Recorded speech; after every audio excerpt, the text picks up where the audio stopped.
উপস্থিত সম্মানিত ভ্রাতৃমণ্ডলী, আলোচনার বিষয়বস্তু আপনারা অবগত হয়েছেন। ঈমানের ওপর অবিচলতার উপায়। ঈমান হলো আমাদের জীবনের সবচেয়ে একটা গুরুত্বপূর্ণ অংশ, পাঠ। আমরা সহজভাবে যদি বলি, যে ব্যক্তি আল্লাহর উপরে, রাসূল সাল্লাল্লাহু আলাইহি সাল্লামের উপরে ঈমান রাখেন, আমরা তাকে মুমিন বলি অথবা আস্তিক বলি। আর যিনি আল্লাহ এবং আল্লাহ রাসূলের উপর বিশ্বাস রাখেন না, তাকে আমরা কাফের বলি অথবা নাস্তিক বলি। এই পৃথিবীর সময়সীমাটা হলো একটা নির্দিষ্ট। এই পৃথিবীর সময়সীমা, হায়াতটা হলো নির্দিষ্ট।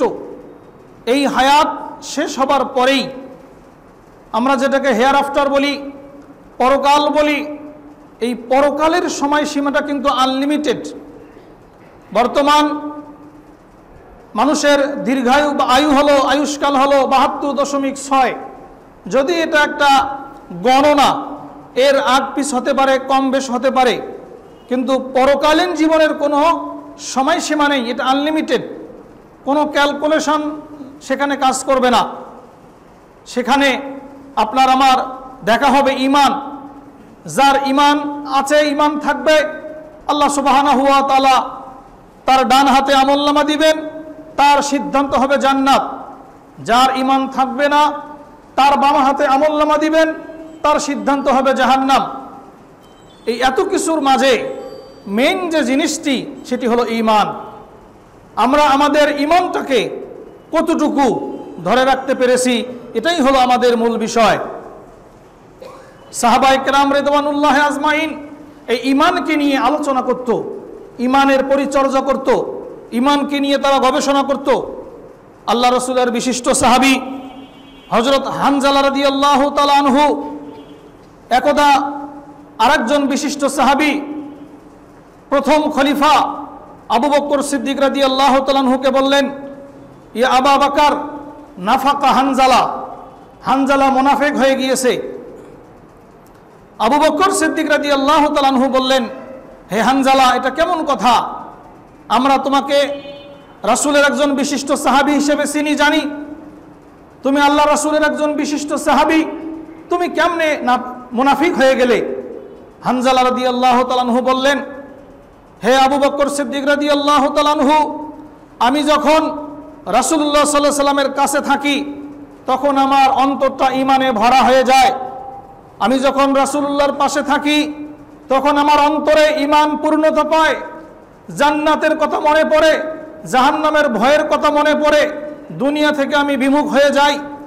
পক্ষান্তরে যখন আমি রাসূলুল্লাহ সাল্লাল্লাহু আলাইহি সাল্লামের সহচর্য থেকে দুনিয়াবি কোনো কাজে চলে যাই, তখন আর জান্নাতের কথা মনে পড়ে না। দুনিয়া আমাকে পেয়ে বসে, দুনিয়ার ব্যস্ততা, দুনিয়ার চিন্তা চেতনা, ব্যবসা বাণিজ্য সবগুলো যেন আমাকে পেয়ে বসে, আমার আর পরকালের কথা মনে থাকে না। হানজালা রাদিয়াল্লাহু তাআলা আনহু বললেন, এটাই হলো একজন মানুষের জন্য দ্বিমুখী নীতি, যাকে আমরা মুনাফিক বলি। একথা শোনার পরে আবু বকর সিদ্দিক রাদিয়াল্লাহু তাআলা আনহু বললেন, হানজালা, আমারও তো একই সমস্যা। রাসূলের সহচর্যে থাকলে ঈমানটা, অন্তরটা ঈমানে পরিপূর্ণ থাকে, কিন্তু রাসূলের কাছ থেকে যখন চলে যাই, তখন অন্তরটা যেন সারশূন্য হয়ে যায়, ঈমান শূন্য হয়ে যায়। বিবি বাচ্চা, ব্যবসা বাণিজ্য, দুনিয়ার মোহ যেন আমাদেরকে পেয়ে বসে। চিন্তা করে দেখুন, সাহাবারা ঈমানকে নিয়ে আলোচনা করতেন, ঈমানের পর্যালোচনা করতেন। কে বললেন এই কথাগুলো? আবু বকর সিদ্দিক রাদিয়াল্লাহু তাআলা আনহু। এই উম্মতের সর্বশ্রেষ্ঠ ব্যক্তি হলেন আবু বকর সিদ্দিক রাদিয়াল্লাহু তাআলা আনহু। এই উম্মতের সমস্ত ব্যক্তিদের আমলনামা যদি এক পাল্লায় দেওয়া হয়, আর আবু বকর সিদ্দিক রাদিয়াল্লাহু তাআলা আনহুর আমলনামা যদি আরেক পাল্লায় দেওয়া যায়, তাহলে আবু বকর সিদ্দিকের আমলনামাটা ভারী হয়ে যাবে। সুবহানাল্লাহ। আর সেই আবু বকর বলতেছে, হানজালা, আমারও একই সমস্যা, ঈমান তো সব সময় পরিপূর্ণ থাকে না। আল্লাহ নবী সাল্লাল্লাহু আলাইহি সাল্লাম বলেছেন, আমি আশাবাদী, জান্নাতের প্রত্যেকটা দরজা দিয়ে যদি এই উম্মতের কোনো একজন ব্যক্তিকে ডাকা হয়, আরজু আন তাকুনা মিনহুম, আমি আশাবাদী সেটা হবে আবু বকর সিদ্দিক রাদিয়াল্লাহু তাআলা আনহু। সুবহানাল্লাহ। সাদাকার দরজা আবু বকরকে ডাকবে, হে আবু বকর তুমি সাদাকার দরজা দিয়ে জান্নাতে প্রবেশ করো। জিহাদের দরজা আবু বকরকে ডাকবে, হে আবু বকর তুমি জিহাদের দরজা দিয়ে জান্নাতে প্রবেশ করো। সিয়ামের দরজা ডাকবে, হে আবু বকর তুমি সিয়ামের দরজা দিয়ে জান্নাতে প্রবেশ করো। সুবহানাল্লাহ। তার মানে আবু বকর রাদিয়াল্লাহু তাআলা আনহু এমন একজন বিশিষ্ট সাহাবা যিনি প্রত্যেকটা বিষয়ে 100-তে 100। সুবহানাল্লাহ। জান্নাতের প্রত্যেকটা দরজা তাকে আহ্বান করাবে। সেই আবু বকর সিদ্দিক রাদিয়াল্লাহু তাআলা আনহু বললেন যে ইমানের অন্তরে ইমান কমে যায় রাসূলের সহচর্য থেকে চলে গেলে। এবার হযরত হানজালা এবং আবু বকর সিদ্দিক রাদিয়াল্লাহু তাআলা আনহু দুজন মিলে রাসূলের কাছে চলে গেলেন। গিয়ে বললেন, ইয়া রাসূলুল্লাহ আমরা একটা দুশ্চিন্তা নিয়ে আপনার কাছে এসেছি। আল্লাহ রাসূল বললেন, বলো। তখন হানজালা রাদিয়াল্লাহু তাআলা আনহু বললেন, ইয়া রাসূলুল্লাহ আপনার কাছে যখন আমরা থাকি তখন আমাদের অন্তরটা ইমানে পরিপূর্ণ হয়ে যায়। ওই কথাগুলো ব্যক্ত করলেন, আমি আর রিপিট করছি না, সময় সংক্ষেপ। তখন আল্লাহ রাসূল শুনে বললেন, আবু বকর ও হানজালা তোমরা শুনে রাখো, জেনে রাখো, আমার কাছে থাকাকালীন তোমাদের ইমান যেমন পরিপূর্ণ থাকে, এটা যদি আমার সঙ্গ থেকে ত্যাগ করার পরে এমনই থাকতো তাহলে আসমানের ফেরেশতারা দুনিয়াতে এসে তোমাদের সাথে মুসাফা করতো। সুবহানাল্লাহ। তার মানে এটা হবে না, ওয়ালাকিন সাআতান সাআতান, মাঝে মাঝে ইমানটা আপ ডাউন করবে, ইমানের লেভেল উচ্চাঙ্গে যাবে, আবার ইমানের লেভেল কমে যাবে। উদাহরণস্বরূপ যদি আমরা দেখি, আমরা যখন জুমার খুতবা শুনি, আমরা যখন ইসলামী হালাকাগুলোয় বসি, যখন সুন্নতে রাসূলুল্লাহ সাল্লাল্লাহু আলাইহি ওয়াসাল্লামের কথাগুলো শুনি, সিরাত নিয়ে শুনি, বেদাত নিয়ে শুনি, শিরক নিয়ে শুনি, তখন আমাদের ইমানের জজবা কিন্তু বৃদ্ধি পায় যে আজকে থেকে আমার দ্বারা আর কোনো সুন্নাত ত্যাগ হবে না, আমার দ্বারা ইসলামের কোনো বিষয় আর ছুটে যাবে না। কিন্তু যখন আমরা আবার দুনিয়াবি কাজে চলে যাই, দেখবেন দুনিয়ার ব্যস্ততা, সাংসারিক ব্যস্ততা, ব্যবসা বাণিজ্য, চাকরি, বিভিন্ন বিষয় আপনাকে আমাকে পেয়ে বসে, তখন কোনো না কোনো একদিক থেকে ওই জিনিসগুলো আমাদের ছুটে যায় বা একটু শিথিলতা এসে যায়। আল্লাহর নবী সেটাই বললেন, হে আবু বকর এবং হানজালা তোমরা জেনে রাখো, ইমান এর লেভেল আপ ডাউন করবে। আল ইমানু ইয়াজিদু ওয়া ইয়ানকুসু, ইমান বৃদ্ধি পায় এবং ইমান কমে যায়। ইমান বৃদ্ধি পায়, ইমান কমে যায়, কিন্তু এই লেভেল সব সময় তোমাদের থাকবে না। ইমানের লেভেল সব সময় থাকবে না। ইমানের লেভেল যদি তোমাদের রাখতে চাও তাহলে ইমানকে তোমাদের পরিচর্যা করতে হবে। যে জিনিসটা আমি বলতে চাচ্ছি, সাহাবায়ে কেরাম রিদওয়ানুল্লাহি আজমাইন, যাদেরকে বলা হয় আশারায়ে মুবাশশারা, যারা দুনিয়াতে জান্নাতের সার্টিফিকেট প্রাপ্ত, তারা যদি ইমানকে নিয়ে এত পেরেশানিতে থাকে, এত হয়রানিতে থাকে, এত টেনশনে থাকে, আর আমরা মনে করি আমার নামের আগে মোহাম্মদ, নামের পেছনে ইসলাম, আপনাকে আমাকে জান্নাত ঠেকায় কি? তাই নয় কি? এটা আমরা মনে করি যে বাপ দাদা সূত্রে আমি মুসলিম, আমার বাবা মুসলিম, দাদা মুসলিম, আমিও মোহাম্মদ, আমার নাম আব্দুল্লাহ, আমাকে আর জান্নাত ঠেকাবে। কিন্তু এটা তো নয়। আপনাকে আমাকে জান্নাত পেতে গেলে ইমানের লেভেল থাকতে হবে। ইমানের লেভেল আপনাকে আমাকে জান্নাত পৌঁছাবে। আর যদি ইমানের লেভেল যদি না থাকে, ইমানের উচ্চতা যদি না থাকে, তাহলে আপনাকে আমাকে এই ইমান আমাদের কাঙ্ক্ষিত জায়গা জান্নাত পৌঁছাতে পারবে না।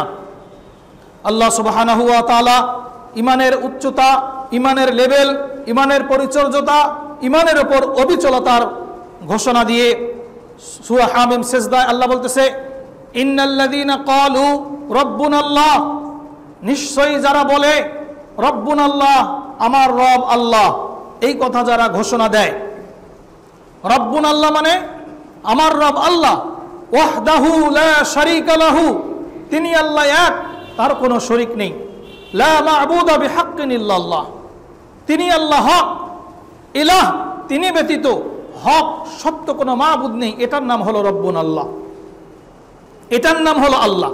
তাহলে আল্লাহ বলতেছে নিশ্চয়ই যারা রব্বুনাল্লাহ, আমাকে রব হিসেবে মেনে নেয়, আমাকে উলুহিয়ত হিসেবে মেনে নেয়, আমাকে রুবুবিয়তের ক্ষেত্রে ইলাহকে মেনে নেয়, নিশ্চয়ই যারা আমাকে এক রব হিসেবে মেনে নেয়, আল্লাহ বলতেছে তাতানাজ্জালু আলাইহিমুল মালাইকা, যারা আল্লাহকে রব হিসেবে মেনে নেয়, যারা আল্লাহকে ইলাহ হিসেবে মেনে নেয়, যারা আল্লাহকে মাবুদ হিসেবে মেনে নেয়, এই মেনে নেওয়ার ক্ষেত্রে লা তুশরিক বিল্লাহ, কোনো অংশীদার করে না, কোনো শিরক করে না।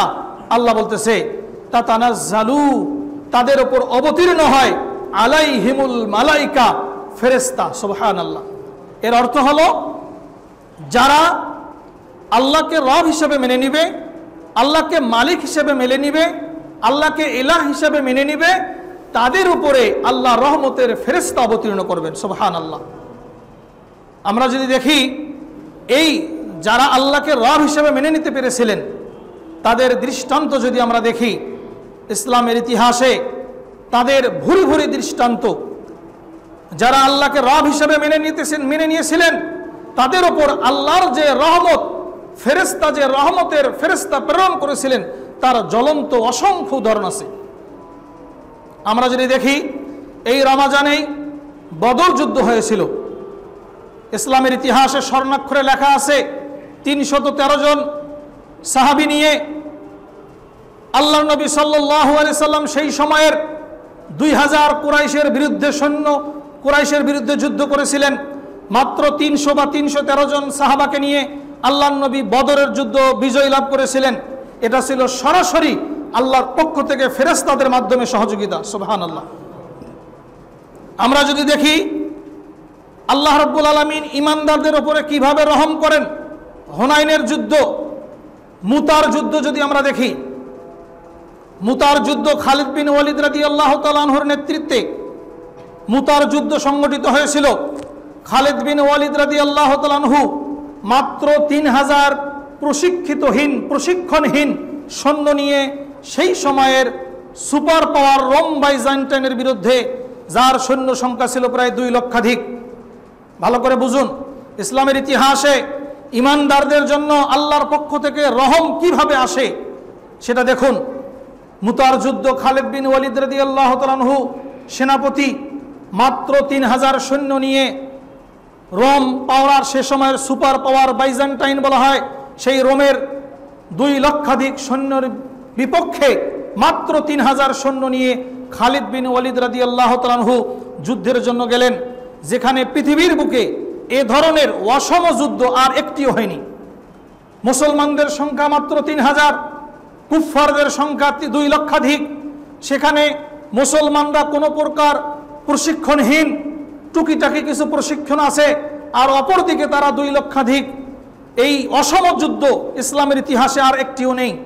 আল্লাহ সুবহানাহু ওয়া তাআলা শুধু মুসলমানদের ঈমানের কারণে, মুসলমানদের ঈমানি জজবার কারণে, আল্লাহর উপরে তাদের তাওয়াক্কুলের কারণে, আল্লাহর উপর ভালোবাসার কারণে মুসলমানদেরকে আল্লাহ রাব্বুল আলামিন সেদিন মুতার যুদ্ধে মাত্র 3000 সৈন্য নিয়ে খালিদ বিন ওয়ালিদের নেতৃত্বে আল্লাহ বিজয় দান করেছিলেন।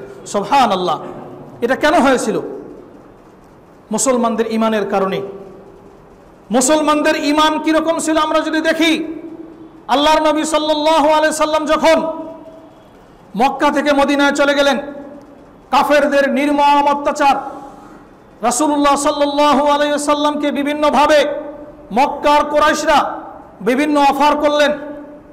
মক্কার সবচেয়ে সুন্দরী রমণীকে দিয়ে মুহাম্মদ রাসূলুল্লাহকে বিবাহ দিবেন, মক্কার সেনাপতি বানিয়ে দিবেন।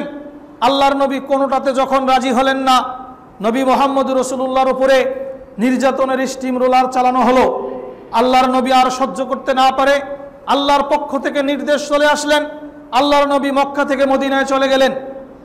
মদিনায় যাওয়ার পরে যে ইতিহাসটা রয়ে গেলেন সেটি হলো আল্লাহর নবীর সাহাবা যারা মক্কায় ঈমান এনেছিলেন, কিছু কিছু সাহাবা তাদের বাড়ি ঘর, ব্যবসা বাণিজ্য, সুন্দরী রমণী, আদরের কলিজার টুকরা ছেলে মেয়েদেরকে পরিত্যাগ করে শুধু ঈমানের কারণে, আল্লাহ নবীর ভালোবাসার কারণে, আল্লাহ রাসূলের প্রতি ঈমানের কারণে মক্কায় সমস্ত কিছু ত্যাগ করে মদিনায় চলে গেলেন। জাননি? সুবহানাল্লাহ। সম্মানিত উপস্থিতি, এটা কেন গিয়েছেন? সাহাবায়ে কেরাম রিদওয়ানুল্লাহি আজমাইনদের ঈমান, তাদের ঈমানি চেতনা, ঈমানি জজবা সমস্ত কিছুকে ত্যাগ করে, সমস্ত কিছুকে পদদলিত করে, সমস্ত কিছুর মায়াকে পরিত্যাগ করে শুধু ঈমানের কারণে, ঈমানি জজবার কারণে সাহাবায়ে কেরাম রিদওয়ানুল্লাহি আজমাইন আল্লাহর নবী সাল্লাল্লাহু আলাইহি সাল্লামের কাছে মদিনায় চলে গেলেন। আর আমাদের অবস্থা কোথায়? এই বর্তমান সময়ে আমাদের অবস্থা কোথায় দেখুন। আমাদের ঈমান হলো কচু পাতার পানি, টলমলো টলমলো করে। আমাদের ঈমান কচু পাতার পানি, টলমলো টলমলো করে। আল্লাহর নবী সাল্লাল্লাহু আলাইহি ওয়াসাল্লাম, হাদিসটি রয়েছে সহিহ মুসলিম, হাদিস বর্ণনা করেছেন আল্লাহ রাসূলের বিশিষ্ট সাহাবী, সর্বাধিক হাদিস বর্ণনাকারী সাহাবী আবু হুরায়রা বর্ণিত। তিনি বলেন, আল্লাহ রাসূল সাল্লাল্লাহু আলাইহি ওয়াসাল্লাম বলেছেন, ইসবিহুর রাসূলু মুমিনান, সকালবেলা মুমিন, ওয়ুমসি কাফিরান, সন্ধ্যাবেলা কাফের।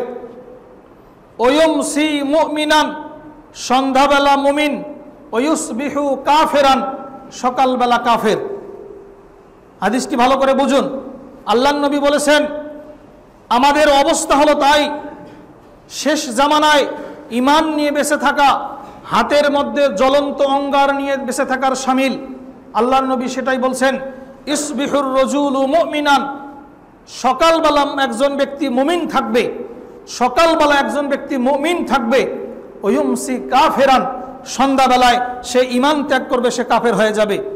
আল্লাহর নবী বলতেছেন ওয়ুমসি মুমিনান, সন্ধ্যাবেলায় একজন ব্যক্তি মুমিন থাকবে, ঈমানদার থাকবে। ওয়ুসবিহু কাফিরান, সকালবেলায় সে কাফের হয়ে যাবে। এই হাদিসের শেষ অংশে আল্লাহর নবী বলতেছেন ইয়াবিউ আহাদুহুম দীনহু, মানুষেরা এমন একটা সময়ে বসবাস করবে, ইয়াবিউ আহাদুহুম দীনহু, তারা তাদের দিনকে বিক্রি করে দিবে। মানুষ তাদের ঈমানকে, দিনকে বিক্রি করে দেবে বিআরাজিম মিনাদ দুনিয়া, দুনিয়াবি স্বার্থের জন্য। হাদিস ভালো করে বোঝার চেষ্টা করুন। আল্লাহর নবী ওই হাদিসটার শেষে কথাটা বললেন, সকালবেলা একজন মানুষ মুমিন থাকবে, বিকালবেলা কাফের হবে, বিকালবেলা মুমিন থাকবে, সকালবেলা কাফের হয়ে যাবে। এরপর আল্লাহ রাসূল বলতেছে ইয়াবিউ আহাদুহুম দীনাহু, তারা তাদের দিনকে বিক্রি করে দিবে বিআরাজিম মিনাদ দুনিয়া, দুনিয়াবি স্বার্থের জন্য। তার মানে দুনিয়াবি স্বার্থের জন্য মানুষ ঈমানকে বিক্রি করে দিবে, মানুষ ধর্মকে বিক্রি করে দিবে। যার জ্বলন্ত প্রমাণ যদি আমরা দেখি, নীলফামারী, কুড়িগ্রাম, এই নীলফামারী কুড়িগ্রাম, বিশেষ করে উত্তরবঙ্গকে আমাদের খ্রিস্টান মিশনারিগুলো টার্গেট করে আমাদের মুসলমানদের, ঈমানদারদের ঈমানকে তারা হরণ করছে। আর এই প্রলোভনে পা দিয়েছে দুর্বল ঈমানদাররা। কিছুদিন আগেই একটা পত্রিকায় রিপোর্ট এসেছিল যে নীলফামারীতে যে খ্রিস্টান মিশনারি আছে, এই খ্রিস্টান মিশনারিরা সেখানকার মুসলমানদেরকে বিভিন্নভাবে প্রলোভন দিয়ে, বিভিন্নভাবে প্রলোভন দেখিয়ে মুসলমানদের ঈমানকে হরণ করছে। সেখানে একটি তারা স্কুল প্রতিষ্ঠা করেছে, খ্রিস্টানদের স্কুল প্রতিষ্ঠা করে সেখানে ওখানকার বাচ্চাদেরকে তারা শিক্ষাবৃত্তি দেয়, কাপড় দেয়, বই পুস্তক দেয়। পাশাপাশি ওই বাচ্চাদের অভিভাবকদেরকে মোটা অঙ্কের একটা ঋণ দেয়। যাদের অভাব তাদেরকে গরু ছাগল দেয়, যাদের জায়গা জমি আছে, বাড়িঘর নাই, তাদেরকে বাড়িঘর করে দেয়।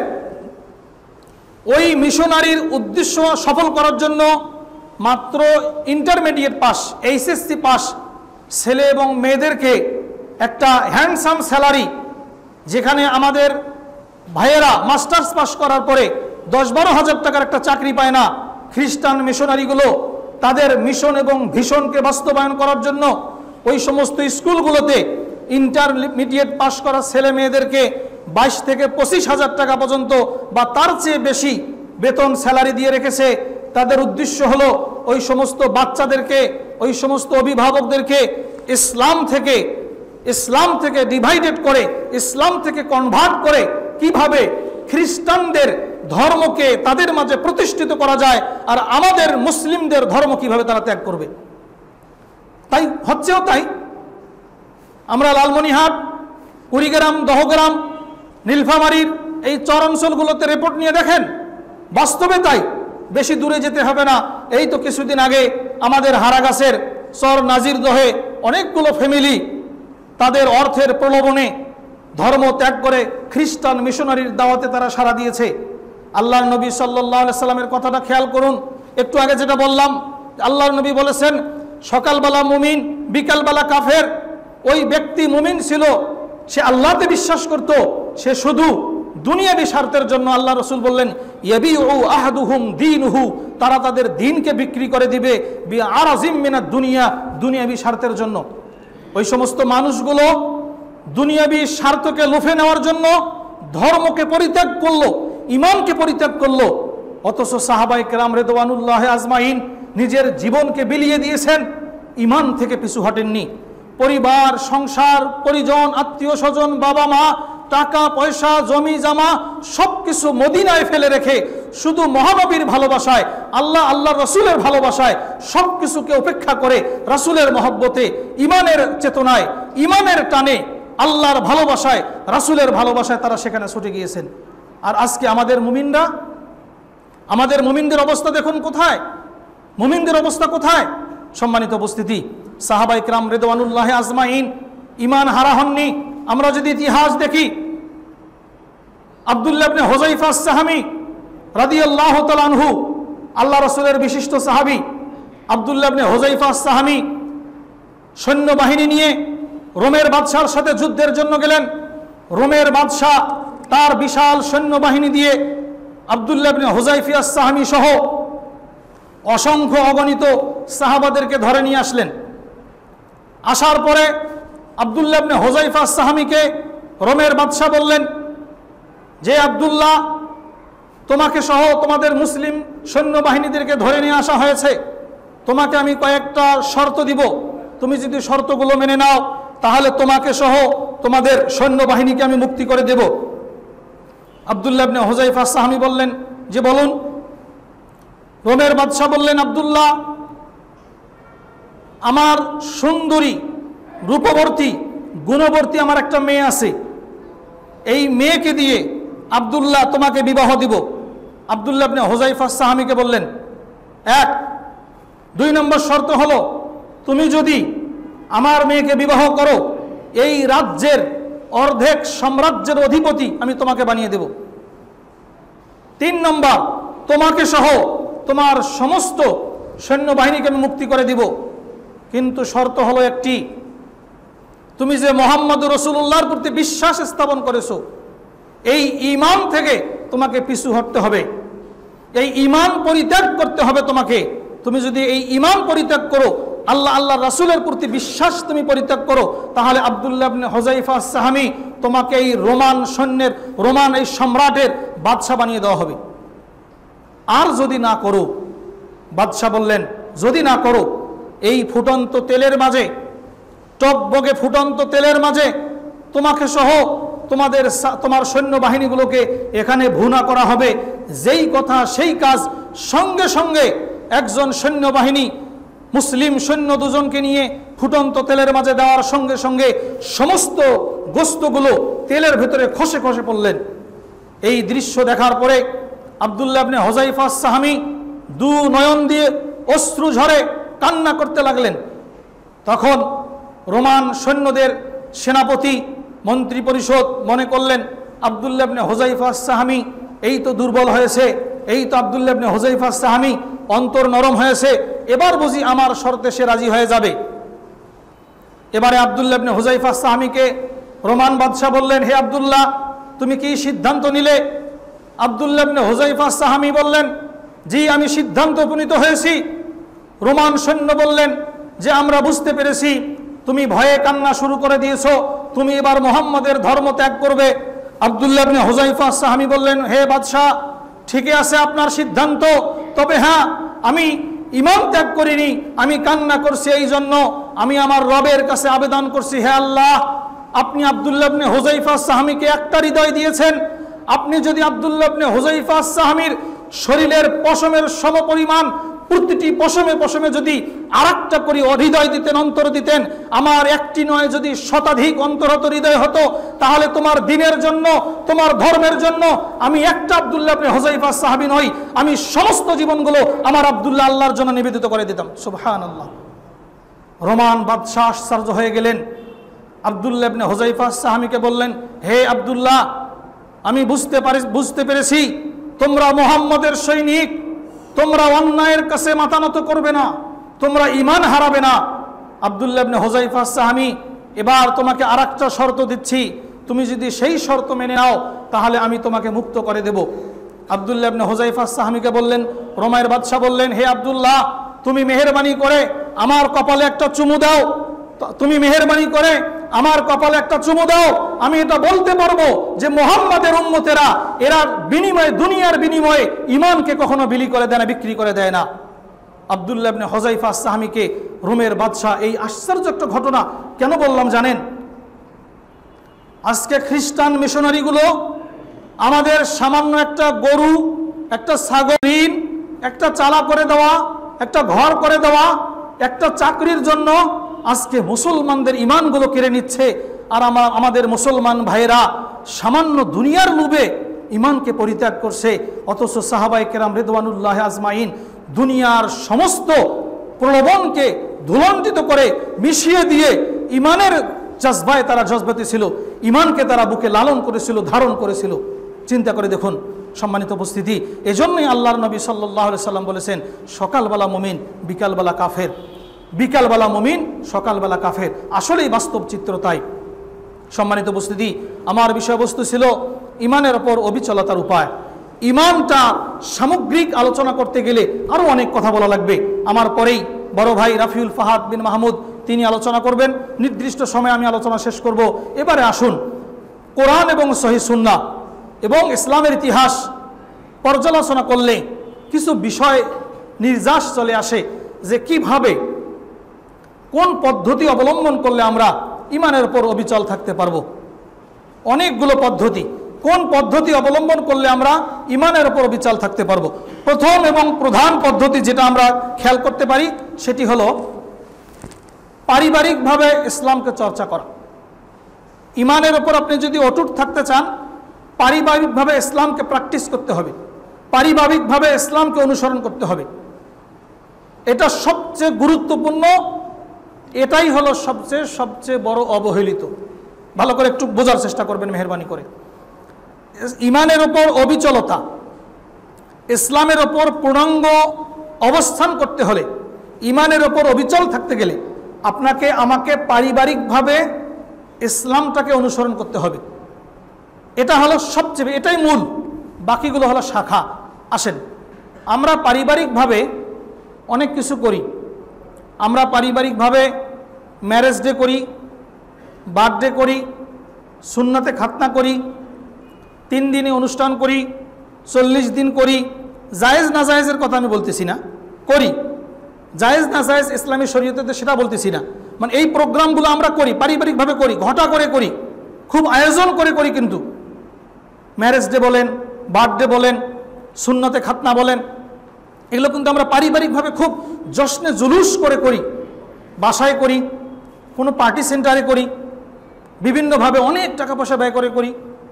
পারিবারিকভাবে একটা দিন কি আমরা ইসলামী হালাকা করেছি? পরিবারের 5 জন সদস্য, 5 জন বসে আমরা একদিন একটা ইসলামিক বই খুলে সিরাতুর রাসূল বলেন, সালাতুর রাসূল বলেন, মানে রাসূলুল্লাহর সালাত, রাসূলুল্লাহর জীবনী, এটা আমরা কি আমাদের মনে পড়ে? বিগত 2, 4, 5, 7, 10 বছরে আমরা পারিবারিকভাবে আমরা 3, 4, 5 ভাই আমাদের ফ্যামিলিগতভাবে বসে আমরা একটা ইসলামিক কোনো হালাকা, ইসলামিক আলোচনা করেছি? এটা করিনি। পারিবারিকভাবে কি করি আমরা? যেটা শিরক, বেদাত, যেটা ইসলাম পারমিট করে না, এমন প্রোগ্রামগুলো আমরা করি। কিন্তু পারিবারিকভাবে যে ইসলামকে চর্চা করা যায়, পারিবারিকভাবে যে ইসলামকে অনুসরণ করা যায়, এটা কিন্তু আমাদের মনে পড়ে না। আল্লাহ নবী সাল্লাল্লাহু আলাইহি ওয়াসাল্লাম পারিবারিকভাবে ইসলামকে চর্চা করতেন। কেমন দেখেন, আল্লাহ নবী সাল্লাল্লাহু আলাইহি ওয়াসাল্লামের মসজিদে নববী এবং তার আবাসস্থল পাশাপাশি ছিলেন। আল্লাহ নবী সাল্লাল্লাহু আলাইহি ওয়াসাল্লাম মসজিদে নফল সালাতগুলো পড়তেন না। আমরা মসজিদে কোরআন পড়ি, মসজিদে নফল পড়ি, মসজিদে ফরজ পড়ি। ভালো করে খেয়াল রাখবেন। অপর একটা হাদিসে আসেন, আল্লাহ নবী বলেছেন, তোমরা তোমাদের গৃহগুলোকে কবরস্থান বানাইও না, তোমরা তোমাদের বাড়িগুলোকে কবরস্থান বানাইও না, এর উদ্দেশ্য কি আপনারা বুঝতে পারছেন। তা আল্লাহর নবী সাল্লাল্লাহু আলাইহি ওয়াসাল্লাম মসজিদে এসে ফরজ পড়তেন, নফলগুলো বাসায় পড়তেন। হাদিস, আল্লাহর নবী বলেছেন, আমার মসজিদে 1 রাকাত সালাত পড়া মসজিদে নববীতে, অন্য মসজিদে 1000 রাকাত যেটা পড়লে সওয়াব হবে না, তার চেয়ে মসজিদে নববীতে 1 রাকাত পড়লে সেই সমপরিমাণ সওয়াব। সুবহানাল্লাহ। তা সত্ত্বেও আল্লাহর নবী কি করতেন? নফল সালাতগুলো বাসায় গিয়ে পড়তেন। এটা বিশাল উদ্দেশ্য একটা আছে এখানে। ওয়ালাইকুম আসসালাম। নফল সালাতগুলো বাসায় পড়তেন। আমরা কোরআন মসজিদে পড়ি, কিন্তু কোরআন পড়তে হবে কোথায়? মসজিদেও পড়তে হবে, নিষেধ করা হচ্ছে না। বাসায় পড়লে কি হবে? পারিবারিকভাবে ইসলামটাকে চর্চা করা হবে, পারিবারিকভাবে তারা শিখবে, পরিবারের লোকজনরা দেখবে যে আমার বাবা কোরআন পড়ে, আমার মা কোরআন পড়ে। আমরা যদি বাসায় গিয়ে নফল সালাতগুলো পড়ি, আমাদের সন্তানেরা কি শিখবে? যে বাবা সালাত পড়ে। তাহলে পারিবারিকভাবে ইসলাম চর্চাটা কেমন হবে? এবার আসুন, আমরা মসজিদে একা আসি, আমাদের সন্তানগুলোকে নিয়ে আসি না, আমাদের ছোট ছোট বাচ্চাগুলোকে আমরা মসজিদে নিয়ে আসব, এরা শিখবে। এটা পারিবারিকভাবে ইসলামকে চর্চা করা বলতেছি আমি। তাহলে আমাদের ছোট ছোট সন্তানগুলো আমাদের সাথে মসজিদে আসবে, দেখবে আমার বাবা রাফউল ইয়াদাইন করে, আমার বাবা জোরে আমিন বলে, আমাদের আকিদা, আমরা যে সালাফি মানহাজকে অনুসরণ করি, আমরা যে আহলুল হাদিস, এই যে আমাদের সন্তানেরা এটা শিখবে।